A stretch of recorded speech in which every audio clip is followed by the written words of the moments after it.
Kekuatan kata belum. Saya dengar tentang sebuah sekolah di Chicago di mana para siswa harus melalui beberapa mata pelajaran untuk lulus. Dan jika mereka tidak lulus di suatu pelajaran, mereka mendapat nilai belum. Saya berpikir itu luar biasa, karena jika Anda gagal, Anda pikir saya bukan apa-apa, saya jalan di tempat.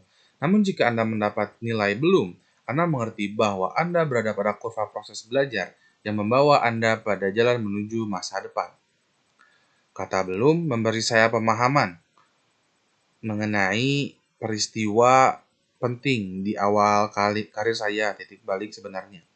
Saya ingin melihat bagaimana anak-anak mengatasi tantangan dan kesulitan. Maka saya memberi anak umur 10 tahun masalah yang sedikit sulit untuk mereka. Beberapa dari mereka secara tidak terduga menanggapinya dengan positif. Mereka berkata sesuatu seperti, "Saya suka tantangan," atau "Kamu tahu, saya tadi berharap hal ini akan bersifat informatif." Mereka paham bahwa kemampuan mereka dapat dikembangkan. Mereka memiliki apa yang saya sebut mindset berkembang. Namun, siswa yang lain merasa masalah tersebut tragis, sebuah bencana, berasal dari pola pikir mereka yang lebih kaku. Kecerdasan mereka telah terpaku pada suatu penilaian, dan mereka gagal. Alih-alih menggunakan kekuatan konsep masih belum, mereka terjebak dalam tirani konsep sekarang. Jadi apa yang mereka lakukan? Saya beritahu apa yang harus mereka lakukan sekarang. Dalam sebuah penelitian, mereka berkata mungkin kali ini akan curang, alih-alih belajar lagi ketika mereka gagal dalam tes. Dalam penelitian ini, yang lain, setelah sebuah kegagalan, mereka mencari orang lain yang hasilnya jauh lebih buruk dari mereka sehingga mereka merasa lebih baik.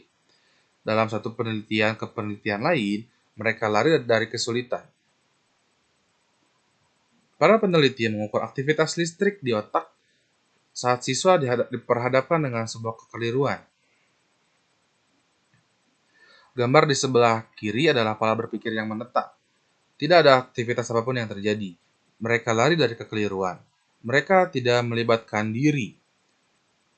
Namun di sebelah kanan adalah gambar otak siswa yang dengan cara berpikir pertumbuhan yang memiliki ide bahwa kemampuan dapat dikembangkan. Mereka melibatkan diri secara mendalam. Otak mereka menyala dengan masih belum. Mereka memproses kekeliruan tersebut. Mereka belajar darinya dan memperbaikinya. Bagaimana kita membesarkan anak-anak kita? Apakah kita membesarkan untuk keadaan saat ini daripada untuk masa depan? Apakah kita membesarkan anak-anak yang terobsesi mendapat nilai A? Apakah kita membesarkan anak-anak yang tidak tahu bagaimana memimpikan mimpi besar? Tujuan terbesar mereka mendapat nilai A atau nilai tes selanjutnya? Dan apakah mereka membawa kebutuhan akan validasi yang terus-menerus dalam diri mereka ke kehidupan di masa depan? Mungkin karena para bos datang dan berkata pada saya, kita telah membesarkan sebuah generasi muda yang profesional yang tidak dapat melalui hari tanpa sebuah penghargaan. Jadi apa yang bisa kita lakukan? Bagaimana kita membangun jembatan menuju masih belum? Ini ada beberapa cara yang bisa kita lakukan. Pertama-tama, kita dapat memberi pujian secara bijak. Bukan memuji kecerdasan atau bakat. Cara itu sudah gagal. Jangan lakukan hal itu lagi. Tetapi pujilah proses yang dilakukan anak-anak tersebut. Usaha mereka, seperti strategi mereka, fokus mereka, ketekunan mereka, dan perkembangan mereka. Pujian akan proses tersebut menghasilkan anak-anak yang kuat dan tahan banting. Masih ada beberapa cara untuk menghargai sikap masih belum. Baru saja kami bekerja sama dengan pakar ilmu permainan dari Universitas Washington untuk membuat sebuah permainan matematika online yang memberi upah atas usahanya. Di permainan ini, siswa dihargai untuk usaha, strategi, dan progres. Permainan matematika pada umumnya menghadiahi siswa yang menjawab dengan benar saat itu juga. Namun permainan ini menghargai proses, dan kami mendapat lebih banyak usaha, lebih banyak strategi, lebih banyak keterlibatan selama jangka waktu yang lama, dan lebih banyak ketekunan ketika mereka menghadapi masalah yang sangat-sangat sulit. Hanya kata-kata masih atau belum, kami menemukan memberikan anak-anak kepercayaan diri yang lebih, memberi mereka jalan menuju masa depan yang menghasilkan kegigihan yang lebih kuat, dan kita sebenarnya bisa mengubah cara berpikir siswa.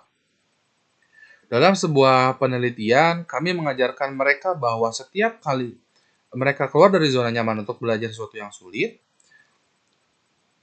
sel-sel neuron dalam otak mereka dapat membentuk jaringan yang lebih kuat dan sejalan dengan waktu mereka yang menjadi lebih pandai. Lihat apa yang terjadi pada penelitian ini, para siswa yang tidak diajari berpikir berkembang tetap menunjukkan penurunan nilai terhadap transisi sekolah yang sulit. Tetapi mereka yang diajarkan pelajaran cara berpikir ini menunjukkan peningkatan yang melambung.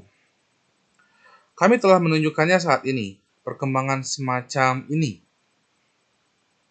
melalui ribuan anak-anak, khususnya para siswa yang mengalami kesulitan. Mari kita bicara mengenai kesetaraan. Di negara kami, ada kelompok murid yang kurang berprestasi. Contohnya anak-anak di dalam kota atau yang ada di dalam perlindungan suku Amerika. Dan prestasi yang kurang ini terjadi sudah sangat lama sehingga banyak orang berpikir hal ini tidak bisa dihindari. Namun jika para pendidik menciptakan ruang kelas dengan cara berpikir berkembang yang berakar pada masih belum, kesetaraan terjadi dan berikut adalah beberapa contohnya. Dalam 1 tahun, sebuah kelas di TK di Harlem, New York mencapai angka 95% pada tes prestasi nasional. Banyak dari anak-anak tersebut tidak dapat memegang pensil ketika masuk sekolah. Dalam 1 tahun, siswa-siswa kelas 4 di Bronx Selatan yang tertinggal jauh menjadi kelas 4 nomor 1 di negara bagian New York pada tes matematika. Dalam 1 sampai 1,5 tahun, siswa bersuku asli Amerika yang bersekolah di tempat perlindungan beranjak dari level bawah wilayah mereka ke atas. Dari wilayah tersebut termasuk bagian wilayah makmur di Seattle. Jadi anak-anak suku asli itu mengalahkan anak-anak Microsoft. Hal ini terjadi karena arti sebuah usaha dan tantangan. Sebelumnya, usaha dan tantangan membuat mereka merasa bodoh, membuat mereka merasa putus asa. Namun sekarang usaha dan tantangan, itulah saat neuron mereka membangun sebuah jaringan baru, jaringan yang makin kuat. Saat itulah mereka menjadi semakin cerdas. Saya mendapat sebuah surat dari anak laki-laki berusia 13 tahun. Ia berkata, "Salam Profesor Dweck, saya menghargai bahwa tulisan Anda berdasarkan pada penelitian ilmiah murni. Oleh karena itu, saya memutuskan untuk mempraktekkannya. Saya memberi usaha lebih lagi untuk tugas sekolah, untuk hubungan saya dengan keluarga, dan hubungan saya dengan teman-teman di sekolah. Dan saya mengalami perkembangan luar biasa di area-area tersebut. Sekarang saya menyadari bahwa saya telah menyia-nyiakan sebagian besar waktu hidup saya. Mari kita tidak menyia-nyiakan lagi kehidupan lainnya. Karena begitu kita tahu bahwa kemampuan dapat berkembang, hal ini menjadi hak asasi dasar manusia untuk anak-anak, semua anak, untuk hidup di tempat yang menciptakan perkembangan untuk hidup di tempat yang dipenuhi dengan konsep masih belum. Terima kasih.